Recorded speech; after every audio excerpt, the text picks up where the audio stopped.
Good morning, YouTube. Another day, another vlog. And as you can probably guess from the generally miserable weather, wet roads and soggy leaves everywhere, this video isn't going to be a particularly high-speed thrill ride for you all. It's going to be a bit of a more measured ride, trying to stay alive, see some interesting stuff, and talk about my thoughts on some things. And the main thing on my mind today is money and making it in a way that doesn't involve you sacrificing all the time in your life. It's something I've been trying, I guess, for about 18 months now, and something that I haven't been particularly successful at, so I'd be interested in hearing your thoughts on what I got to say and your opinions and even your advice if you have any.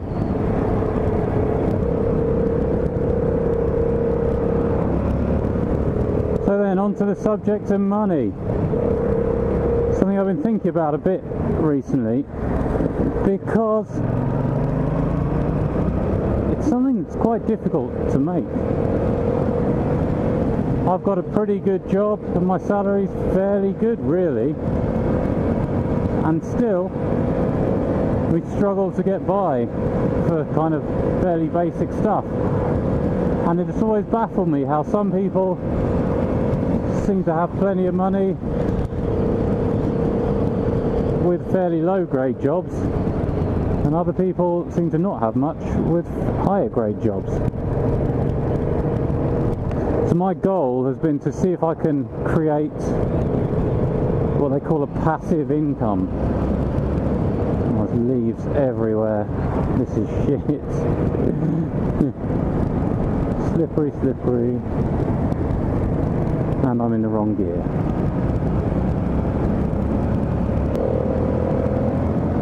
What is a passive income, you may ask? Well, a passive income is where all the work you do to earn the money is done at the beginning, and then you can the idea is you sort of sit back, make a minimal effort at marketing, and the money kind of steadily drips in over time whilst you get on with other things in your life. A good example is if you write a pop song or something, all the work is done at the beginning, then you sell it, and then people keep buying it for years and years, and the money trickles in the whole time without you having to do very much. And I've kind of come to the conclusion that a regular job, if you do an honest day's work, pay your taxes, even if you earn quite a lot, you will struggle to earn a decent amount of money. You'll struggle to buy a new car, a big house, unless of course you have help from your parents, which many people do these days. But if you don't have help from your parents, if you haven't won the lottery or got lucky in some other way, won a court case because you twisted your ankle on the pavement or something, then getting a decent start in life is not easy.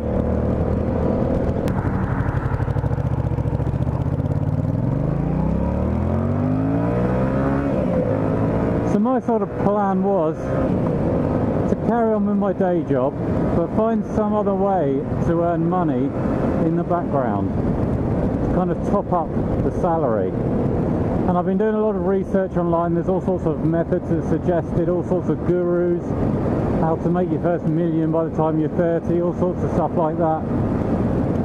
And I've given a few of these ideas a decent go.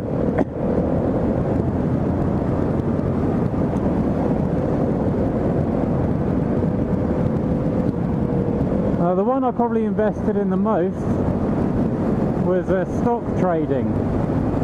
There's a guy called Andrew Minalto. He's got a big website on how to make money. And one of the ways he recommends is investing in this kind of micro-transaction stock trading app called Etoro, although there are others. And he really raves about it, and he says, oh yeah, all you do is you invest in this system, and you don't kind of bet money on stocks yourself. It's like a social network,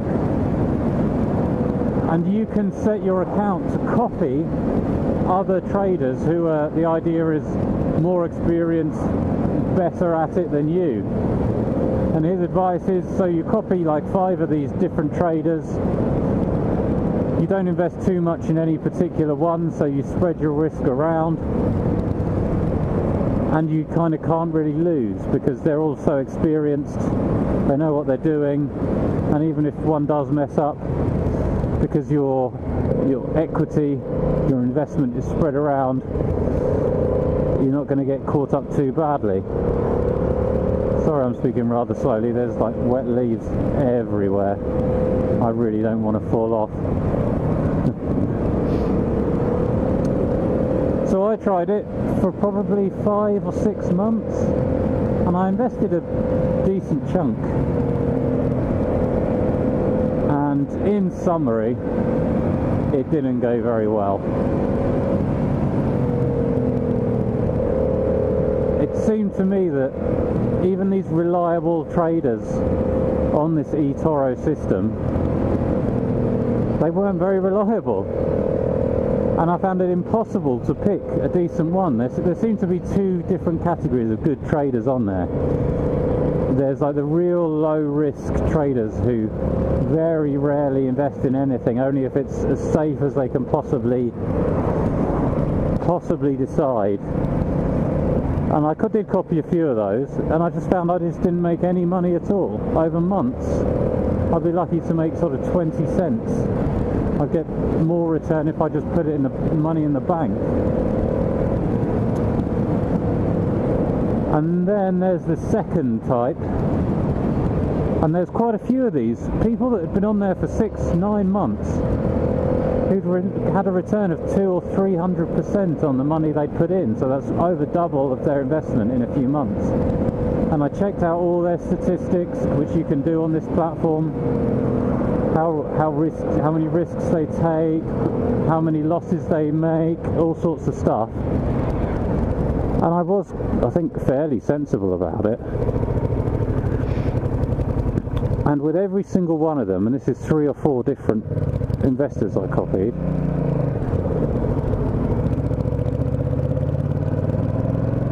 they followed the same pattern. They were really successful for the first few weeks or maybe a month after I copied them, and then they'd take some insane risk, completely unpredictable, out of nowhere. Like they'd put half their account on one particular trade, and then the trade would go the wrong way, and instead of closing it at a small loss, which is what you're sort of supposed to do, they just keep it open and open as it went lower and lower and lower, and quite often they then put more and more money in on top of the loss to make the loss even worse. And because it's like a social network, you can communicate with your followers, and they communicate, oh, don't worry guys, it's just a temporary blip, we're going to make this back and triple. And they never would. They'd go bust and lose the whole account, and the hundreds, thousands of people that copy them, who have significantly less money than these big investors, would lose everything. And because I did spread my investment out, I didn't lose it all in one go, but after a few of these different investors, yeah, a big chunk of money went. So then after a while, with what was left of my money, I did start playing the game myself. There's an index, a US index called Standard & Poor or something, S&P 500, and it seemed to me to follow very clear patterns and be quite reliable. So I started using my own money. Whoa, whoa, whoa, water. I started doing little trades on it, closing them if they started losing, keeping them open if they were going high. And I did start to make nice little bits of money. Nothing groundbreaking, but it was profit, so to speak. And just when I was getting into the flow of this,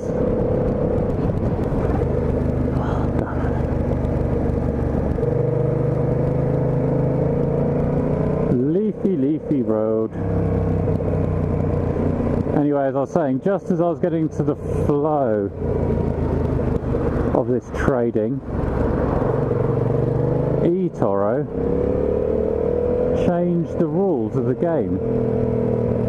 They suddenly changed the parameters of how much you could invest or for how long or something, which is something they seem to do quite regularly, but it had never really caught me out before.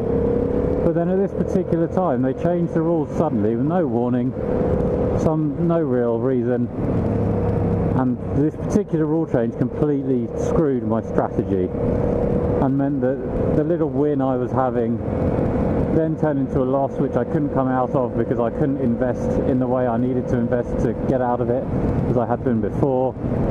I think they did something like up the investment from $50 to $100 or something, which would mean the only way I could stay in the game would be to put more of my own money in, which would mean I would lose more of my own money. So then I quit trading with a fair loss. I think I lost about 70% of my investment, which was fairly annoying. So I don't really recommend that as a way to make money. It is gambling, really, especially with the way the world at the moment is so volatile. So are the stock markets. We had about 5 different kind of catastrophic Black Monday type events last year, where normally you'd only get one of those every year. So it's very unpredictable. If you've got money to burn and you want to do it as kind of a hobby, go ahead. But if you don't have money to risk, I wouldn't do it. So that was money making idea number 1, fail. Money making idea number 2, passive income, was write a book, which I had been doing anyway for years. I'd had quite a few adventures in South America in my youth, and I haven't read any books that kind of have the sort of sense of humour and sense of adventure that I thought I could write. And I thought that's the ideal passive income. You write a book, you publish it, and then for the rest of your life people buy it and money comes in. Well, I got halfway there. After 10 years I'd written the book, and I've had feedback saying it's a good book. I'll even put the link in the description. It's a bit of a niche book though.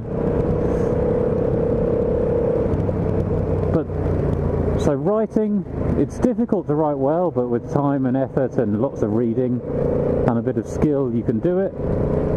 Publishing, very easy now, self-publishing, especially I just used Amazon. You fill out a few forms, fill out a few templates, and you just bung your book online. Do your best to design a cover and format it. But what's very difficult is marketing. And I think with all these money-making schemes, it's the marketing, something I kind of always had a bit of disdain for, is what is difficult and expensive and risky. Because anything that's expensive is risky, because you're in this to make money, not lose money. Whoa, leaves. So I put the book on Amazon. A lot of friends did buy it. Oh, here we are. I know where I am.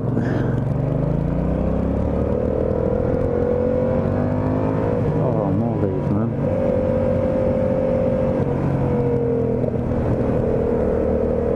But to start off with, nice rolls there. To start off with, the book's a little bit niche. It's a travel book about Chile and South America.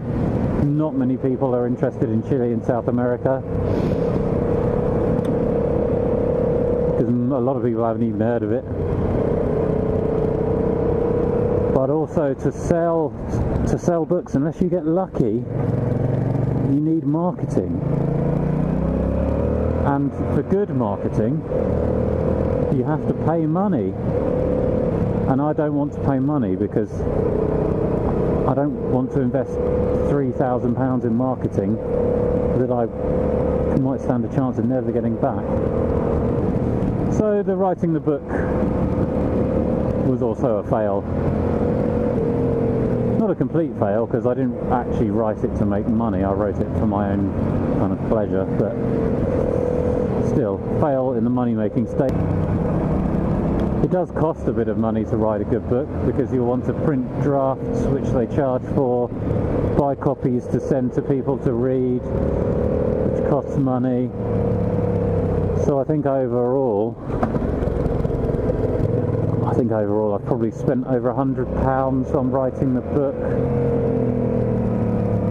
and I've probably earned about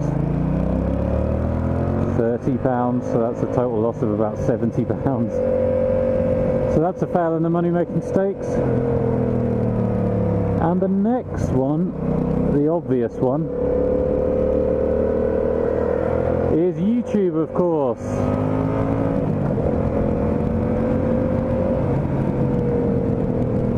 And there's dozens of videos on YouTube about how much you earn from it and how easy and hard it is.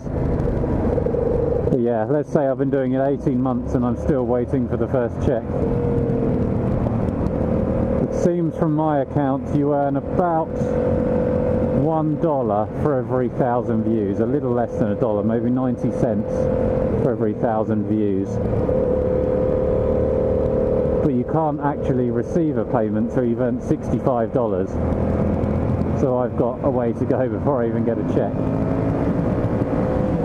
But then again, as with writing the book, I'm not really doing it to make money, I'm doing it because I like making videos, really. And if it wasn't for this, I probably wouldn't have taken the bike out today, and I probably wouldn't have enjoyed this pretty good ride considering the weather. So it is a good thing. So what are your thoughts on making money in a passive way? I think to be successful at it, you have to invest massive amounts of time.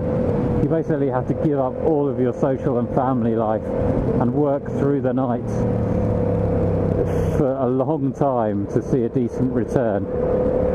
Which for some people, they're happy with that. I've got a family and a life, so I can't really afford the time to do that. But are there any ways, if you do know little tricks and tips, I'd be more than welcome to hear them. Put them in the comments below. Anyway, that's quite a thoughtful vlog this time. Hopefully the next one will be a bit more action-packed. But I hope you've enjoyed it. Have a good day, and I'll see you next time.